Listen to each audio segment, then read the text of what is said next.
एक बार आद्य शक्ति मां जगत जननी जगदम्बा दुर्गा भवानी भगवान शंकर के पास जाती हैं और भगवान शिव से मां जगत जननी दुर्गा भवानी ने एक बात कही कि प्रभु सुनिए,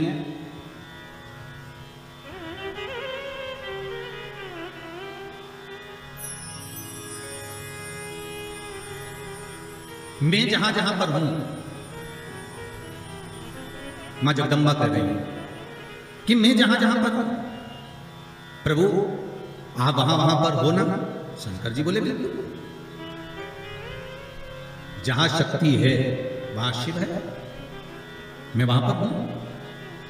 तो जगत जननी जगदम्बा के मुख से निकल गया प्रभु फिर जहां पर शिव है वहां पर भी शक्ति है, जहां शंकर है वहां स्वयं आद्य शक्ति जगदम्बा पार्वती, मैं वहीं पर हूं जहां पर।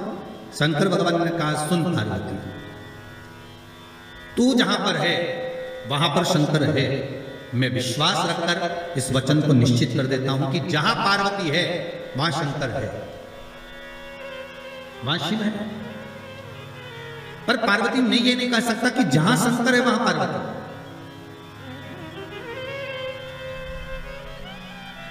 जहां पार्वती है वहां शिव है, ये पक्का है। जहां पार्वती है वहां शंकर है, ये निश्चित है, ये पक्का है। पर जहां शंकर सुता है, जहां शिव है वहां पार्वती हो, ये पक्का है। इसको मैं निश्चित नहीं कर सकता, इसको मैं पक्का नहीं कर सकता। पार्वती जी की आंखों से अश्रु बहने लगा। माता पार्वती के नयन अश्रु बह रहा है और माता पार्वती के जब नयन अश्रु बह रहे हैं तो भगवान शिव ने पूछा क्या बात है पार्वती, हुआ क्या? आपकी आंखों में आंसू कैसे आ गए?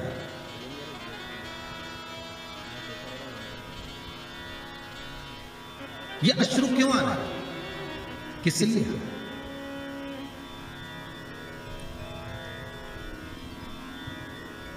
आज हमारे यजमान कह रहे थे कि गुरुजी जरा हमारी धर्म पत्नी को समझाना, थोड़ा सा क्रोध कम करे हो।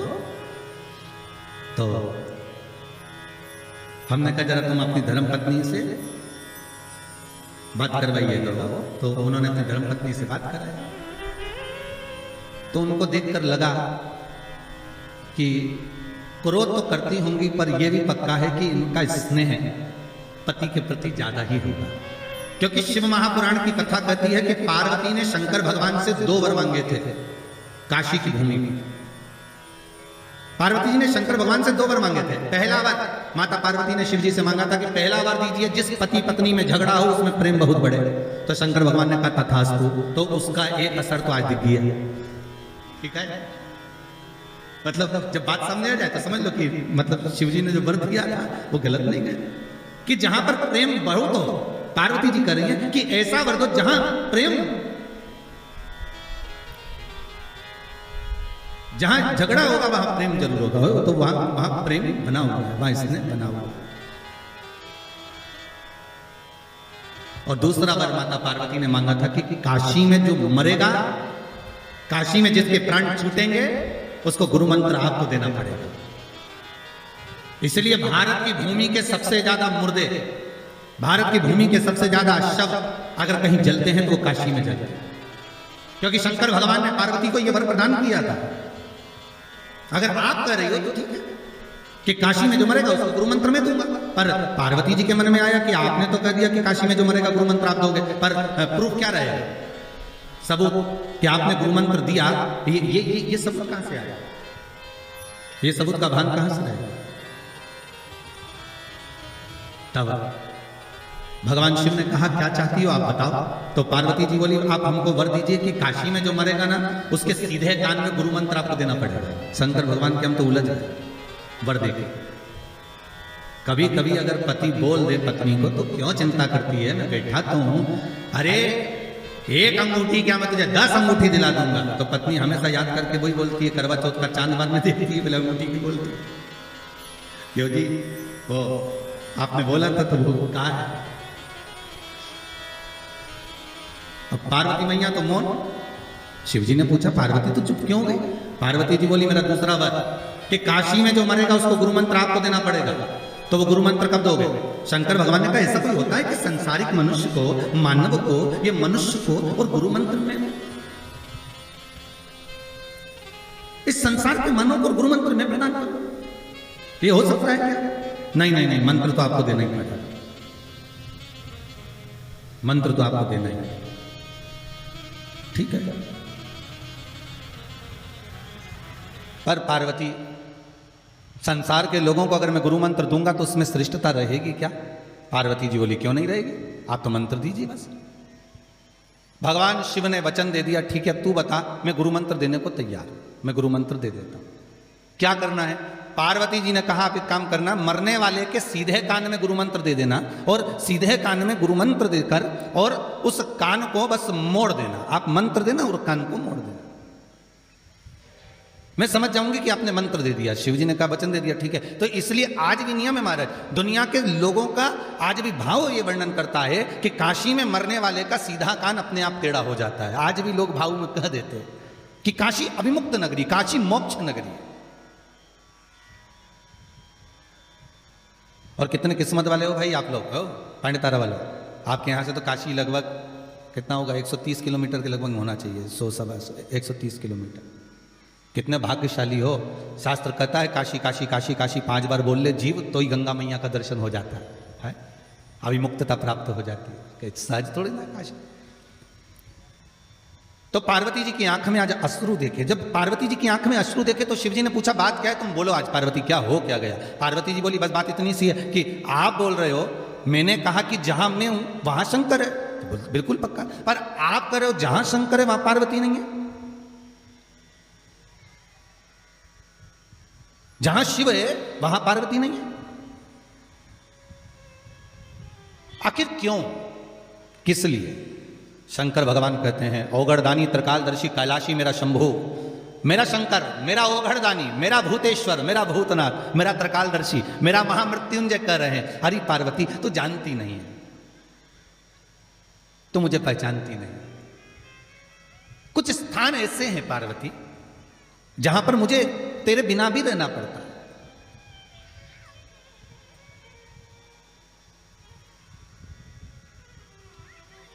पार्वती जी ने हाथ जोड़कर निवेदन करा, प्रभु कोई एक स्थान ऐसा बता दो जहां शंकर हो और शंकर के साथ आद्यशक्ति पार्वती भी हो। जैसे आप कह रहे हो कि जहां पार्वती रहेगी वहां शिव रहेगा, पर जहां शिव है वहां पार्वती हो, तो कुछ एक स्थान ऐसा बता, वो स्थान हमको दे दीजिए। शंकर भगवान ने कहा वो स्थान है कुंभ, कलश। कौन सा स्थान? जम के बोलिए, कलश। कलश देखा है आप लोगों ने? कुंभ कलश।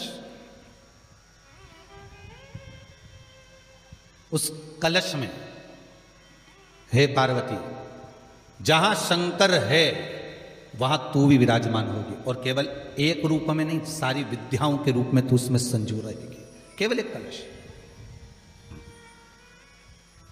आज नया संवत्सर है, नूतन वर्ष है, पूरे भारत की भूमि पर और मेरे भारत के जो मानव है जहां जहां निवास कर रहे हैं, विदेश में भी, पूरी भारत की भूमि पर आज के दिन लोग देवी जी की स्थापना करते हैं। तो क्या स्थापना में क्या रखते हैं? कलश रखते हैं ना। तो कलश किस लिए रखा जाता है? कलश का क्रम क्या है? अपन ने अभी तक कथाओं में बहुत सुना, शिव महापुराण में, कि दिए का महत्व क्या है। अपन ने सुना दही का महत्व क्या है, जल का महत्व क्या है। पूरी शिव महापुराण में अपने अलग अलग महत्व को जाना है। पर यह नवरात्रे में जो शिव महापुराण की कथा शुरू हो रही है, नवरात्रे में जो शिव महापुराण की कथा को हम श्रवण करने के लिए बैठे हैं, इसमें हमारा एक संशय और मिटना चाहिए कि भारत की भूमि पर जब मां आद्य शक्ति की स्थापना होती है, मां जगतजननी को जब विराजमान किया जाता है, या चैत्र नवरात्रे में, शरदीय नवरात्रे में, आषाढ़ी नवरात्रे में, आदिकादिक पौष नवरात्रि में हम शंकर की, हम जगतजननी जगदम्बा की जब स्थापना करते हैं, या हम नूतन घर का प्रवेश करते हैं, या गणेश जी की स्थापना करते हैं, या कोई दुकान को प्रवेश करते हैं, या कोई शुभ कार्य करने के लिए अग्रण्य होते हैं, तो हम कलश की स्थापना क्यों करते हैं? आज शिव महापुराण में शुरुआत में अपन शिव और पार्वती की यही संवाद को लेकर चलते हैं।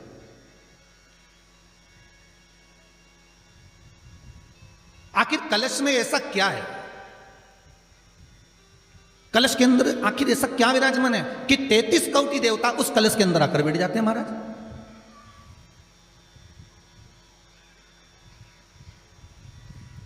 आप कोई यज्ञ करने जा रहे हो, आप कोई पोथी पुराण करने जा रहे हो, आप कोई अच्छा कार्य करने जा रहे हो, तो ब्राह्मण देवता कहते थे कलश की स्थापना होगी, कलश की शोभा यात्रा निकलेगी, कलश यात्रा निकलेगी, कलश विराजमान होगा।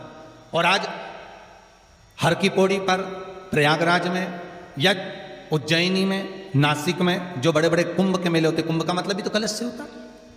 उसकी महत्वता क्यों है? उस कुंभ की, उस घड़े की महत्वता कहां से प्रकट हो? शिव महापुराण की कथा कहती है महाराज, भगवान औघड़दानी शंकर स्वयं आद्य शक्ति जगदम्बा से कहते हैं कि जगदम्बा तू क्या चाहती है बोल। तो जगतजननी जगदम्बा कहती है कि जहां मैं हूं वहां शंकर है, यह आपने कह दिया, पर जहां शंकर है वहां पार्वती का होना जरूरी है। उसके लिए सिद्ध करने के लिए एक स्थान ऐसा बनाया जाए जहां पर शंकर विराजमान है और शंकर के साथ पार्वती विराजमान है। तो शिव जी ने कहा पार्वती उसके लिए मैं तुझे एक सुंदर कलश का निर्माण कर देता हूं। दुनिया का रचनाकार, दुनिया की रचना करने वाले महाराज, संपूर्ण ब्रह्मांड की रचना करने वाले, जिनको भगवान शिव ने स्वयं ब्रह्मदेव से कहा है कि ब्रह्मा जी तुम सृष्टि खंड को आगे बढ़ाइए, सृष्टि की रचना करिए। और आज ही के दिन, यही चैत्रीय प्रतिपदा के दिन,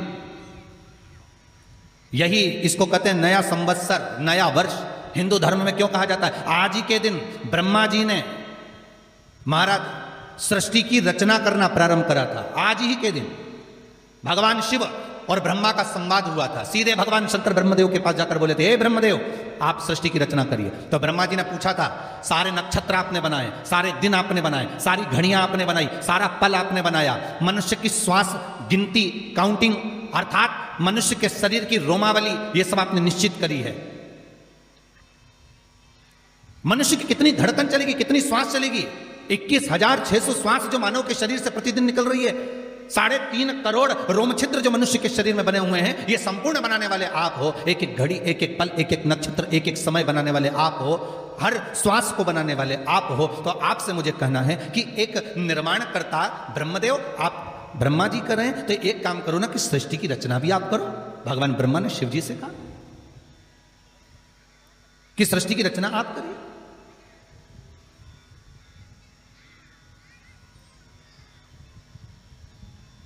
महाराज भगवान ओघड़दानी त्रिकालदर्शी शंभु कहते हैं, मेरा कैलाशी मेरा शिव कहता है, नहीं नहीं ब्रह्मदेव,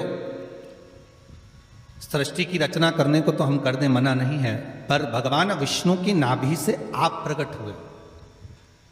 भगवान शेषनाग की सैया पर शयन कर रहे हैं, और भगवान जब शेषनाग की सैया पर शयन कर रहे हैं, उस शेषनाग की सैया से सोते हुए भगवान ने अपने नाभि कोश से आपको प्रकट करा है, कमल के पुष्प के ऊपर।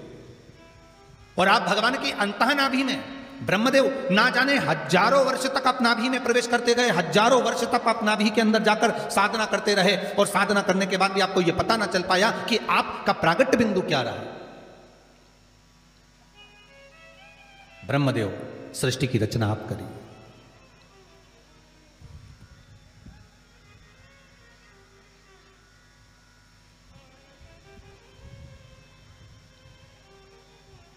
ब्रह्मा जी कह रहे हैं, नाथ इस सारे ब्रह्मांड को रचना करना है, कर दूंगा, मना नहीं, पर रचना करता भगवान ब्रह्मा जी कहते हैं कि मैं संसार को एकत्रित करूं, उससे पहले 33 कोटि देवताओं को मुझे एकत्रित करना, और सारे 33 कोटि देवता एक जगह पर आकर विराजमान हो जाए, ऐसी कोई व्यवस्था करना। शंकर भगवान ने कहा बनाओ ब्रह्मदेव, तुम निर्माण करो। ब्रह्मा, शास्त्र कहता है कि भगवान शिव स्वतः, शंकर तो शंकर है, भगवान शंकर ने एक मट्टी का सुंदर सा भाग ढेला एकत्रित करा, उस ढेले से भगवान ने एक सुंदर कुंभ का निर्माण करा, एक सुंदर कलश का निर्माण करा।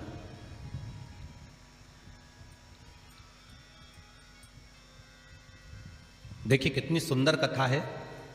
अगर आप लिंग पुराण में इस कथा को निकालोगे तो एक आनंद की अनुभूति और होगी। अगर किसी के मन में संशय हो कि यह कथा कहाँ से ली गई है, तो लिंग पुराण में से आप इसको निकालिए।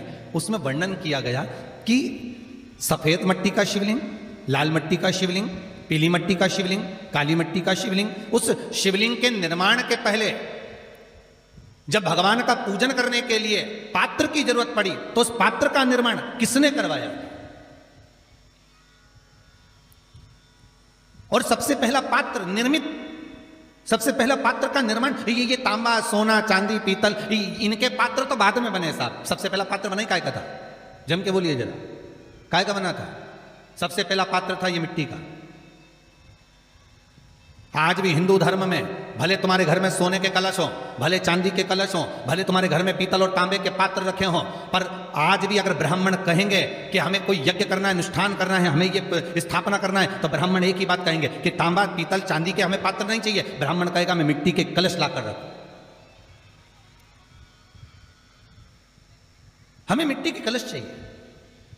और कितना बड़ा प्रमाण है जी, शास्त्र का प्रमाण देखिए कितना बड़ा है। आप किसी दूसरे घर में जा रहे हो, आप अपना घर छोड़कर और दूसरे मकान में जा रहे हो, और आपको लगा कि मैं इस घर में अब 15-20 दिन नहीं आऊंगा, 1 महीना नहीं आऊंगा, तो शिव महापुराण की कथा कितना सुंदर कहती है कि अगर आप जा रहे हो और आपको ऐसा भय लगता है कि इस मकान में कोई दूसरी प्रवेश ना करे, कोई दूसरा जीव ना आ जाए, इस मकान में कोई अंतरात्मा ना आए, इस मकान पर कोई टोना ना करे, इस मकान में कोई टोटका ना करे, इस मकान में कोई जादू ना करे, तो उसके लिए शिव महापुराण की लिंग पुराण वर्णन करती है कि मात्र एक मट्टी का कलश, उस मट्टी के कलश में एक महाराज थोड़ा सा धान भरकर, उसमें एक सिक्का, 1 रुपया उसके अंदर डालकर और एक बेलपत्र उसके अंदर डालकर, उसको उसके एक दिए से या प्लेट से या नरियल से उसको रखकर एक स्थान में ईशान के अंतर्गत उसको रखकर चले जाइए। उस मकान में ना तो कोई भीतर प्रवेश कर सकता है, उस मकान में ना कोई टोना कर सकता है, उस मकान में ना कोई टोटका कर सकता है, उस मकान में ना किसी की नजर लगती।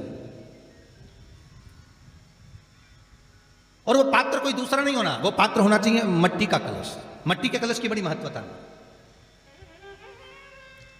अब तो थोड़ा सा महाराज हो गया कि लोग हम मट्टी का कलश अगर तुम दोगे भी तो ब्राह्मण क्या काम में लेगा, तो ब्राह्मण जन कह देते हैं थोड़ा तांबे के 4 कलश लेकर आइए हो, तुम जरा स्टील के 5 कलश लेकर आइए, आप तुम तांबे के या ये बर्तन लेकर आइए। पहले इसका प्रमाण नहीं था, पहले प्रमाण था केवल मट्टी का कलश। स्थापना जो थी वो मट्टी का कलश, विराजमानता थी मट्टी का कलश, जिसका निर्माण स्वयं भगवान शिव शंकर, भगवान शंभु, भगवान त्रिकालदर्शी कैलाशी स्वयं लिंग पुराण के अंतर्गत शास्त्र वर्णन करता है कि जिसमें सुंदर शिवलिंग की स्थापना करी गई, शिवलिंग का निर्माण करने के लिए भगवान ने। और स्कंद पुराण में भी आता है यही बात, शिव महापुराण में भी आती है। और आपको पहले भी कथा में कहा कि ब्राह्मण सफेद मट्टी का शिवलिंग बना, पहले भी कथा में कहा, आज फिर कह रहा। क्षत्रिय लाल मट्टी का शिवलिंग बना, वैश्य पीली मट्टी का शिवलिंग बना, शूद्र काली मिट्टी का शिवलिंग का निर्माण।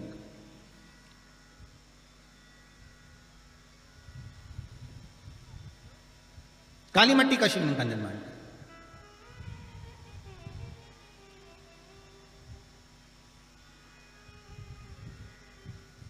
एक बहुत अच्छी बात कहें, अगर आप लोगों को अच्छा लगे तो अपनी जिंदगी में उतारना, ना अच्छा लगे तो उसको छोड़ देना, ठीक है। जितने लोग भी कथा सुन रहे हो बहुत ध्यान देना। ये जो पानी पीने का जो मटका होता है ना, जिसको हमारे यहाँ कलश कहा जाता है, हंडा कहा जाता है, जिसको हमारे यहाँ परिंडा कहा जाता है, मटका कहा जाता है, तो पहले जो मटका चलता था वो लाल कलर का चलता था, ठीक है। उस पर कलाकृति करते थे लोग, उस पर डिजाइन करते थे। आपके यहाँ भी होगा, जितने लोग कथा सुन रहे हो ना, आपके यहाँ भी मटका होगा, लाल कलर का चलता था। अभी अभी जो मटका चल रहा है ना, उसका कलर चेंज कर दिया गया। कौन सा कलर का हो गया? वो काले कलर का बेचने लगे। तो वो बेचने वाला क्या कहता है कि साहब ये सफेद, ये लाल जो मटका है ना, इस मटके से मजबूत अगर कोई मटका है तो वो काला है। बोलो सही है कि गलत है? अरे बोलो तो सही है ना। आप कभी जाओगे बाजार तो कह देगा, कुमार भी कह देगा, ये जो मटका है ना लाल वाला, इस लाल वाले मटके से मजबूत ये काला वाला मटका है, ये काला मटका है। और महाराज इससे पानी ज्यादा ठंडा ये कर देगा। पर शिव महापुराण की कथा, लिंग पुराण की कथा कहती है, और अगर आपने बैसाख मास की कथा को श्रवण कराओ, बैसाख की एक कथा होती है, उसको अगर आपने श्रवण कराओ तो उसमें वर्णन आता है कि घर के अंदर जहां पर आप पानी पीते हो, जिस स्थान पर अन्नपूर्णा निवास करती है, जिस स्थान पर अन्नपूर्णा का वासा होता है, रसोई घर में जहां पर भोजन बनता है, उस स्थान पर काला मटका नहीं रखा जाता। काला हंडा, काला मटका उस स्थान पर नहीं रखता।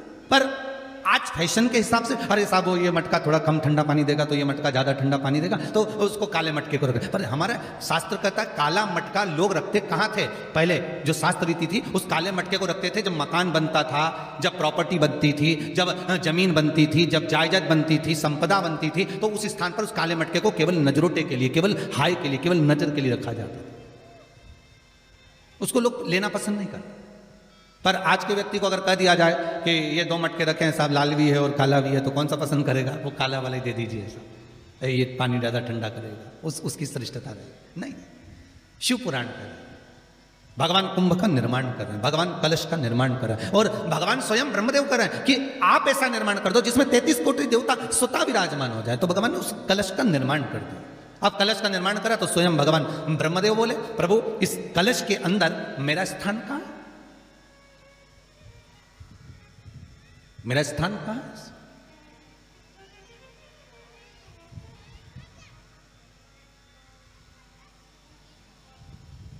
बहुत ध्यान देना महाराज, कलश का जो मुख होता है उस मुख पर भगवान विष्णु का स्थान होता है। किसका स्थान है? भगवान विष्णु का। थोड़ा सा नीचे आओगे, जहां से कलश का मुख दबा हुआ होता है, वह जगह भगवान स्वयं शिव की होती है। किसकी जगह है? भगवान शंकर की। कलश का अग्रभाग, नीचे का भाग जहां से फैला हुआ होता है, वहां ब्रह्मा का आधिपत्य स्थापित होता है। फिर कलश का जो नीचे का भाग होता है वो भगवान शिव और शक्ति का स्थान होता है। कलश के बाहरी भाग में, जहां पर बाहर का हिस्सा होता है, उस कलश के बाहरी भाग में 33 कोटि देवताओं को भगवान शंकर ने लाकर विराजमान किया होता है। महाराज भगवान शंकर 33 कोटि देवताओं को निमंत्रण देकर उस कलश में विराजमान कर दिया।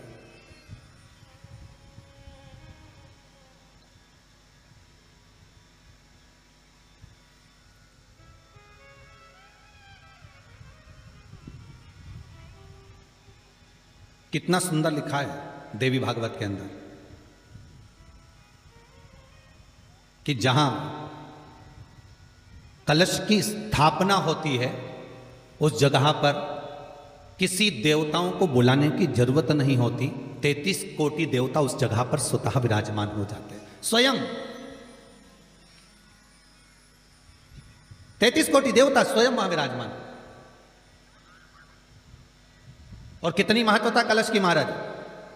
आप लोगों से भी निवेदन है, चैत्रीय प्रतिपदा है आज, जिनके घर में ज्यादा रोग हो, बीमारी हो, ज्यादा तकलीफें आ रही हो, कष्ट बढ़ रहा हो, बीमारियां बढ़ रही हो, या भय लग रहा हो, डर लग रहा हो, हृदय चित्त में कहीं ना कहीं आपको भय का भान हो रहा हो, तो 1 लोटा पानी एक कलश में जल भर कर रख लीजिए और रात भर उसको रखे रहने दो। नवरात्र चल रहा है, उस कलश को रात भर रखकर सुबह सुबह उस कलश में एक बेलपत्र डालकर उस जल को नीम के पेड़ के नीचे, जहां चैत्री नवरात्रि में नीम के पेड़ के नीचे सारी विद्याएं, आद्य शक्तियां, सारी देवी उस नीम के पेड़ के नीचे विराजमान रहती हैं। उस कलश में एक बेलपत्र डालकर रात भर रखकर उस जल को पूरे घर में घुमाकर उस नीम के पेड़ के नीचे समर्पित कर दीजिए महाराज। घर में भय लगना बंद हो जाएगा, कोई बड़ी बीमारी आपको घेरेगी नहीं और उस बीमारी से, उस रोग से आप मुक्त रहेंगे।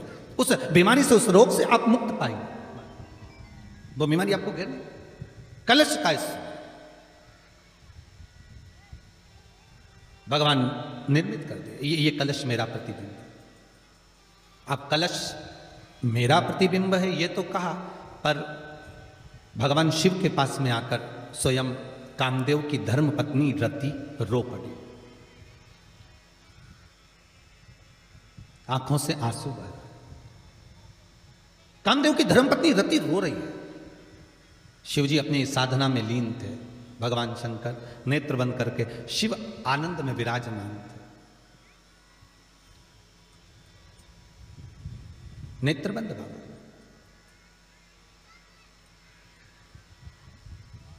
थारी धुन लागी भोला, थारी धुन लागी, हर हर भोला शंभू तमारी धुन लागी, हर हर भोला शंभू। भाव से हर हर भोला शंभू तुम्हारी धुन लागी, हर हर भोला शंभू तुम्हारी धुन लागी। पार्वती का प्यारा तुम्हारी धुन लागी, पार्वती का प्यारा तुम्हारी धुन लागी। ओ पार्वती का प्यारा तुम्हारी धुन लागी, पार्वती का प्यारा तुम्हारी धुन लागी। ओ हर हर भोला शंभो तुम्हारी धुन लागी, हर हर भोला शंभो। ओ हर हर भोला शंभो तुम्हारी धुन लागी, हर हर भोला शंभो। सब गाइए।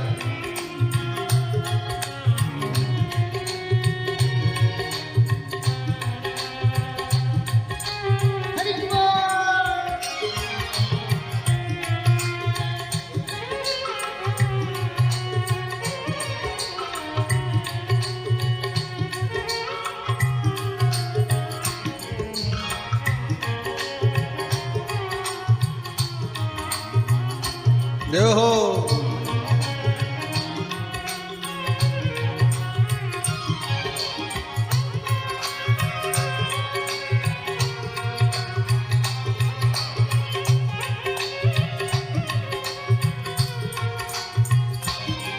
ओ सिर ते गंगाधारी तुम्हारी धुन लागी, सिर पे गंगाधारी तुम्हारी धुन लागी। ओ सिर पे गंगाधारी तुम्हारी धुन लागी, सिर पे गंगाधारी तुम्हारी धुन लागी। ओ पार्वती का प्यारा तुम्हारी धुन लागी, पार्वती का प्यारा तुम्हारी धुन लागी। ओ पार्वती का प्यारा तुम्हारी धुन लागी, पार्वती का प्यारा तुम्हारी धुन लागी। ओहो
माँ गौरा जी का प्यारा तुम्हारी धुन लागी, माँ गौरा जी का प्यारा तुम्हारी धुन लागी। ओ माँ गौरा जी का प्यारा तुम्हारी धुन लागी, माँ गौरा जी का प्यारा तुम्हारी धुन लागी। ओ हर हर भोला शंभो तुम्हारी धुन लागी, हर हर भोला शंभो तुम्हारी धुन लागी। ओ हर हर भोला शंभो तुम्हारी धुन लागी, हर हर भोला शंभो तुम्हारी धुन लागी। हो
पार्वती का प्यारा तुम्हारी धुने लागी।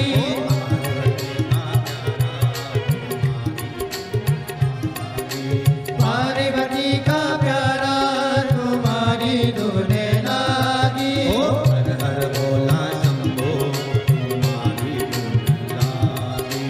हर हर बोला शंभो तुम्हारी धुने लागी। हर हर बोला शंभो तुम्हारी धुन लागी। हर हर बोला शंभो तुम्हारी धुने लागी। हर हर महादेव। भगवान शिव की कथा कर रही है। ओगरदानी त्रिकालदर्शी कैलाशी शंभु के पास में उस समय पर कामदेव की धर्मपत्नी रति हुई, जिसके नयनों में जल भरा हुआ। शिवजी ने पूछा, बोलो रति, आप और यहां जब आपका पति